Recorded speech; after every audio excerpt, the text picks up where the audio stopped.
Sir আসসালামু আলাইকুম sir. জি স্নাকো sir ওই একটা বিষয় একটু স্যার জানাই রাখি আপনাকে। মাননীয় প্রধানমন্ত্রী এখন একটা বিষয় আপনাকে জানাইতে বলছেন স্যার।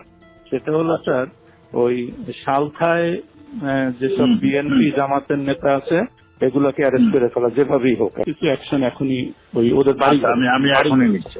আর পলিটিক্যালি স্যার ওরা যেহেতু করবে আমাদেরও একই রোল এখন। ওকে ঠিক আছে। ফ্রম ইউর ইন্টেলিজেন্স সোর্স যে এরপরে যদি কোনো AC land office, UNO office, থানা বা এই জাতীয় কোনো আক্রমণ হয় তাহলে বিএনপি জামাত এবং হেফাজতের ওই নেতাদের বাড়িতে আক্রমণ হবে। যে সকল ভূমি অফিসে জমির রেজিস্ট্রি দলিলপত্র যেগুলা এই হেফাজত জামাত নষ্ট করবে, একইভাবে তারা কিন্তু ওই তাদের জমি জমা আর পাবে না, জমি জমার হিসাব দলিলপত্র তারা পাবে না বা রেকর্ড পত্র আমরা আর দেবো না।